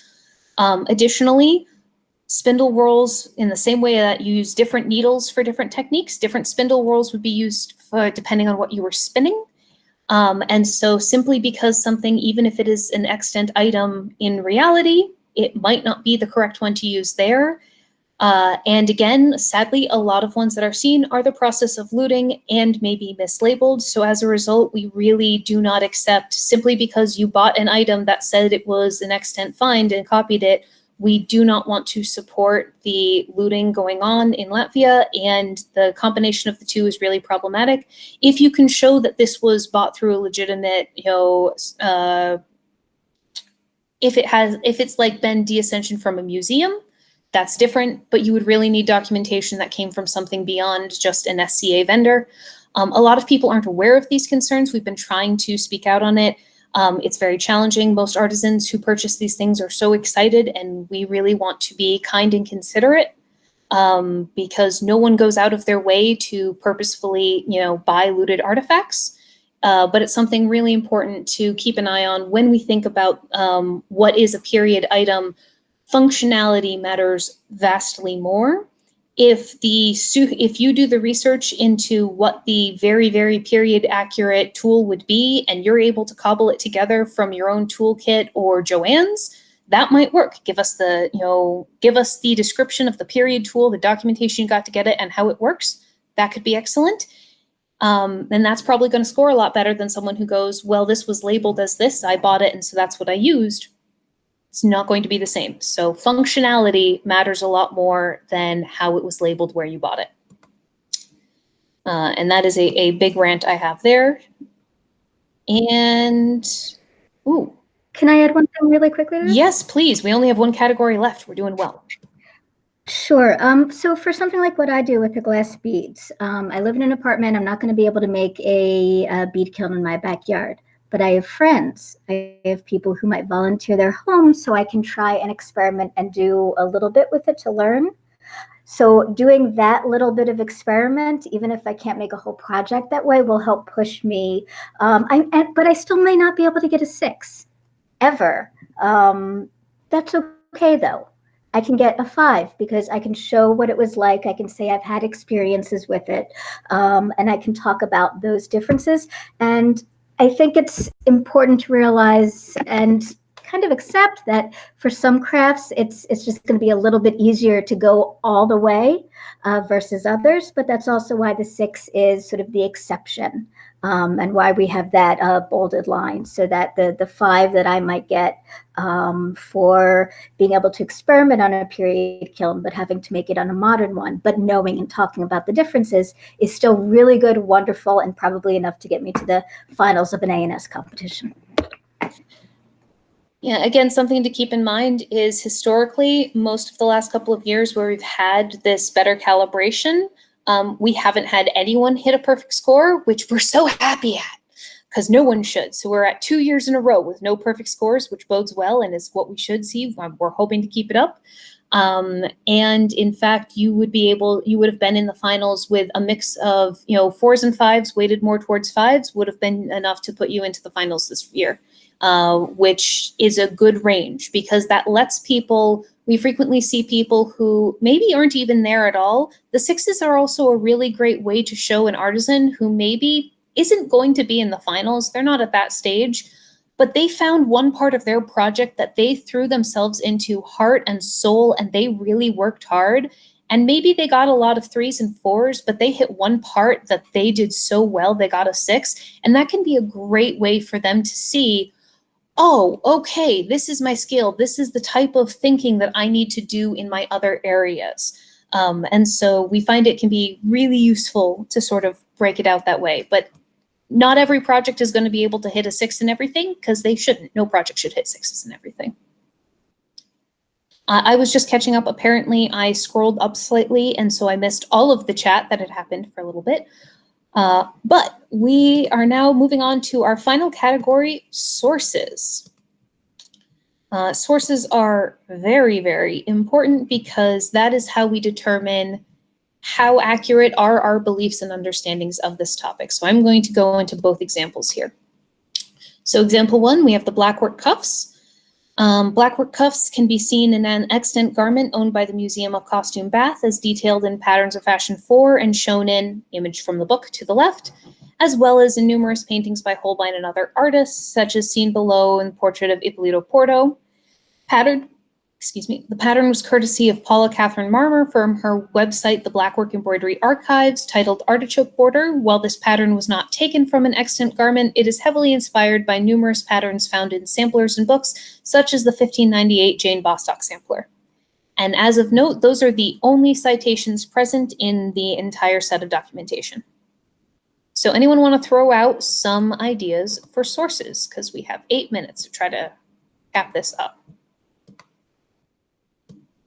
Ah, Richard, you're running ahead. I love it. Yes, so that is the public handout. That's why it doesn't have the cheat sheet with all of the pretty words added in. Yes, so we said, yep, on the first, a 2.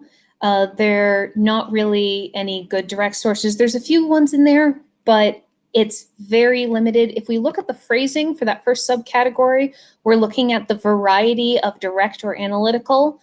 When we get up, the higher we go, we really want to see a good mix. We use a couple of different terms for this. Some people refer to things as primary versus secondary. In general, some people call it direct versus analytical. And you will find a bunch of different definitions depending on which college library website you choose to follow. But in general, when we're talking about primary or direct sources, we're talking about sources that existed in that period and culture.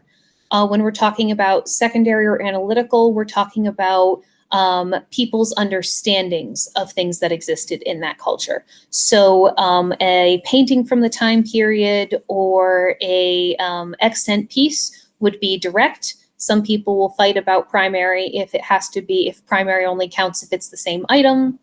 I'm a history person and I don't, because let me tell you about how inaccurate most people who wrote down their personal memoirs were, and we know how inaccurate. So the argument that, oh, well, it might not be an accurate picture. I'm like, yeah, history sources ain't accurate either. But it varies. So we use this more direct versus secondary. Ideally, most projects should have a mix. Sometimes we're going to see a lot of variety there. Sometimes there's more options to choose from. Sometimes there aren't any extant items, quite a few times in the SCA. All we have are references to them or paintings, or we have other cultures that are similar and we know them, but there isn't an extant item. So having other things such as paintings or descriptions from wills or guild charters can all be really useful direct sources. Modern scholars is usually what we're looking at for analytical.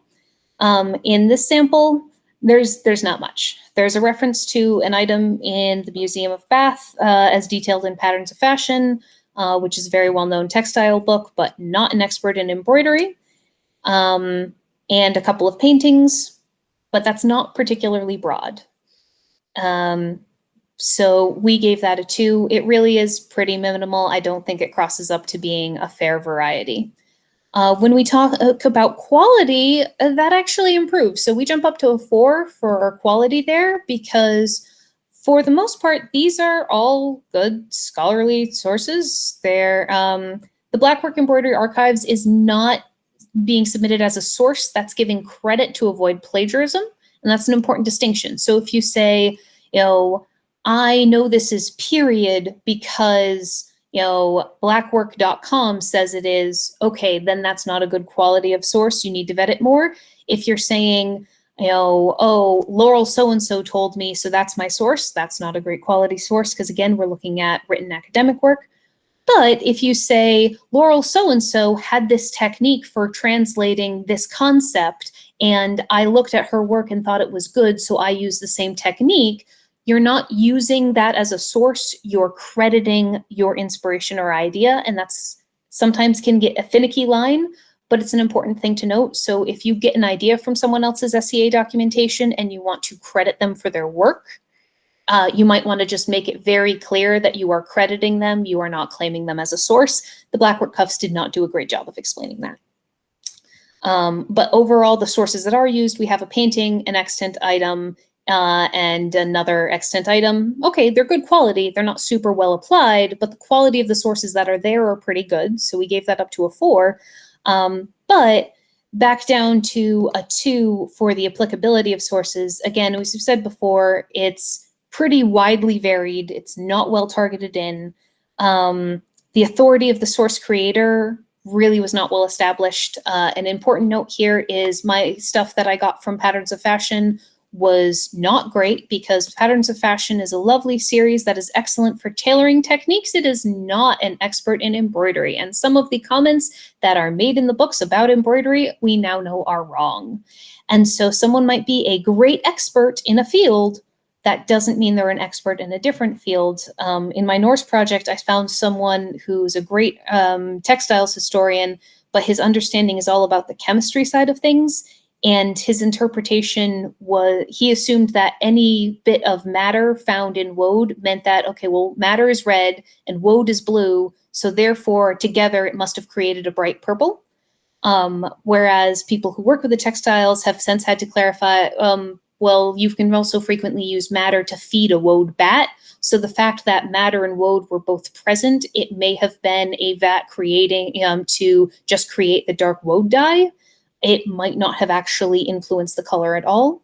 So it's really important to share the applicability and authority of those sources. Why should we believe this person is an expert, that in this specific field? It's really useful information for us all to think critically about and to share. So if we look then at the final example, this is the works cited page from Florentine Dress. We have a whole bunch of books. There was also a separate one with a bunch of paintings that were also referenced from the period. And then we have some clips that say, the wife of the powerful Lorenzo de Medici, perhaps the most powerful and wealthy family of the time, wrote to her mother-in-law asking her to send her 20 braccia of linen cloth so I can make camici for these children, and a citation. We have this quote that we used always before, saying this method for sewing was seen in both extant 15th century shirts as well as a variety of smocks, showing, and there's quite a few example citations there saying this was a very, very common pattern for clothing made in this period.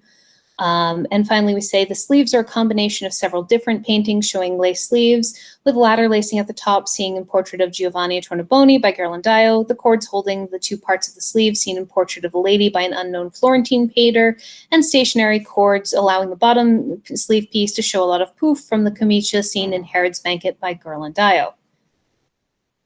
And an important note there is all of those paintings and artists are from plus or minus 5 years and all from Florence. So for that, if anyone dropped it into the chat already, excellent.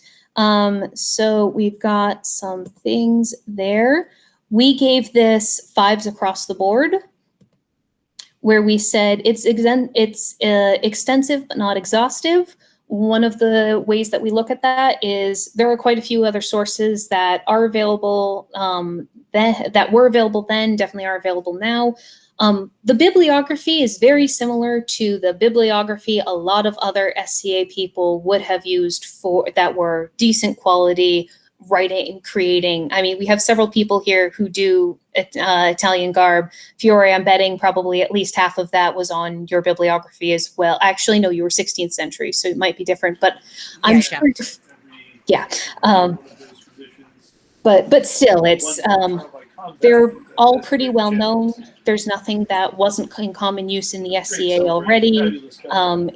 There's nothing that I discovered by digging through and finding new sources. There's definitely a lot of other stuff out there. When I compare this to some of my other projects that I did after this, where I was like scrolling through WorldCat, digging up journal articles that on very hyper-specific projects to answer questions, going through back issues of Archaeological Textiles Review to find things that were applicable. There was a lot more extensive searching than is really present here. A 6 there should take a lot of effort to achieve. I mean, a 6 in anything should take a lot of effort to achieve. But for the sources, we're really looking at what are you finding on this topic that's really going beyond, and that ties specifically to your topic and focus. Again, for the second category, we still gave quality of sources. It's definitely excellent. The quality of all of these was good. when we look at a 6 there, we're saying with an array of types of sources fitting the purpose of the project. That's an iffy one, because really what it comes down to is you can have very excellent quality, but how are you going above and beyond just having, not using Wikipedia and not using other people's SCA sources? And how you do that is by really tying it to the purpose of the project. Honestly, I played fast and loose in a couple of places where there were reasons why I used some other sources that were more focused on England, and it was because that was mostly what I had, and I justified them pretty decently. But for this to hit 6s, I really should have dug in, either tried to do some, maybe translated myself or find some different translated works, really focus in on those Italian, products, as opposed to going, yeah, but I speak English, and so I'm just going to use the England ones. It's simple stuff. It's pretty clear that they're pretty functionally similar. I'll just go with that. That's cutting a corner. It's not cutting a horrible corner, but it definitely stops it from being a 6. Lisa? Also, one really quick thing is for a 6, something like lateral thinking, where you are looking at sources that can give you sort of a different view on something or an idea that maybe is not what everybody would ordinarily look at, but this source has some unique idea that you can take and bring into your project. Still relevant in that specific instance, but just being a little bit more creative, a little bit more expansive with what you choose to look for. So just for example, if let's say a late period gown, if you have all of the resources that we're expecting as sources that hit a 5, but then you talk to the curator where the extant gown does, and you have interview material or more inside information. Exactly. Yeah, and again, though, it can vary because it has to be, there's a lot of applicability when it comes to the 6s. It has to tie in really strongly to an overall broad thing. The stuff that you did has to fit your focus. It's because effectively, I just want to give that as a disclaimer, because someone said, wait, so if I just send an email to a curator, does that automatically I get a 6? And I'm like, no, for all of this, if you let it happen naturally over the course of your investigation, then it will probably score well accordingly. If you try to add on something like this just to hit the ding, it will probably feel shoehorned in and not create the effect you're hoping for. So it's always good to just go for it and see what happens. But that on its own, it's as part of this larger body that really ties well.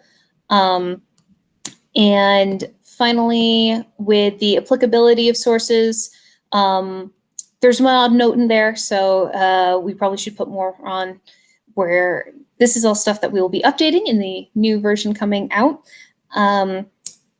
We had the artisan in person could tell you very easily about how, oh yes, this is Frick, super well known, and could explain that, yep, here are their academic credentials. They're very well respected in their field. Their specialty is explicitly 15th century clothing, versus someone who might be an expert in something else. And that can help. This is one of those categories. There's several of them. But I'd say 9 times out of 10, this category, you have to ask the artisan. Most people do not explicitly state the applicability of the source of the sources to the project or their scholarly background. It's just not something we normally do in conventional writing formats. But when you're writing a paper for like high school, okay, I, as the high school teacher, I've already read this book and the basic idea. I have a solid grounding knowledge and I know who's talking about it. Cool.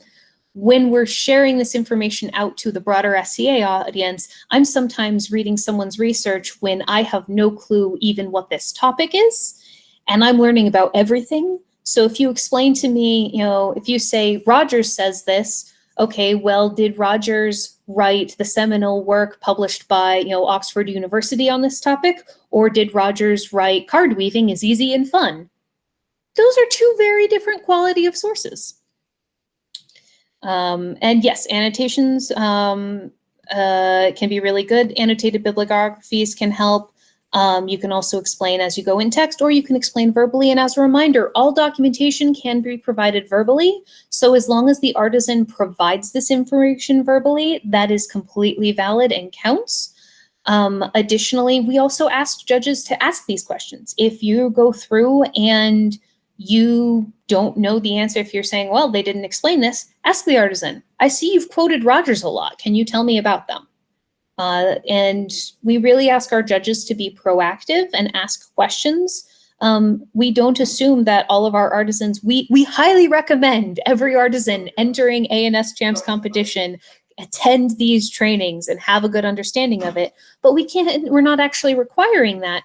What we can say is, hey, we're going to really ask that our judges, those we have a lot more control over, we really want them to be proactive judges and asking these questions and teasing this information out. If the artisan has this information and can easily share it with you, then you should always count it.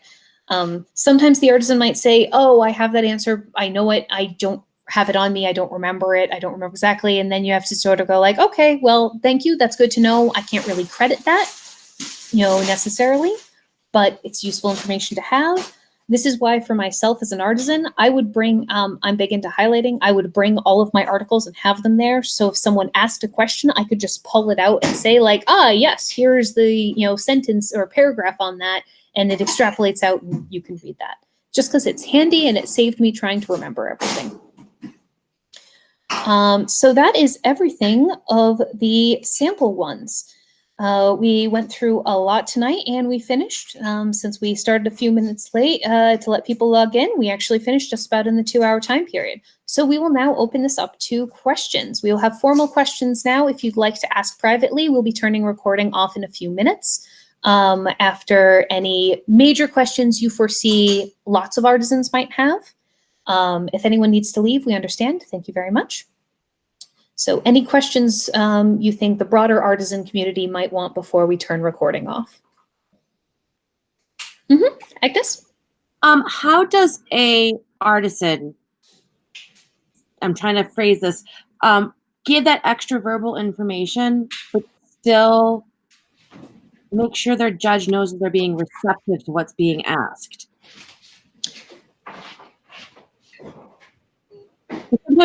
I'm trying to think about how can feedback is a two-way street. How can the artisan better ask these questions? Because there's a lot of the artisan can say or do, and I was wondering how do they go about that? Because I think what I've heard in my own experience, it's a very difficult thing to understand in that situation. How do the artisans express that non-written detail? Usually, run that timeline. Yeah. Usually I'm not talking about proving or disproving. I'm saying, so if I say, hey, tell me about this scholar, that's just the question I'm going to ask. And you can respond with, oh, they're published in this field. They've had this. It's usually pretty open. We haven't historically had, it's usually a good conversation back and forth. Different people run into different things, communication styles. Can definitely come into play there. It's why when in doubt, if you're worried about this, I always recommend going through the rubric and checking, like if you can include that written, then you don't have to worry as much about it doing it verbally. So that's an easy clue. So again, for everything, written is not required. Personally, I find it easier than trying to keep it all in my head to be able to try to get it out there verbally. Any other questions before we stop recording? All right, well, thank you all so much for attending, and I will turn recording off now.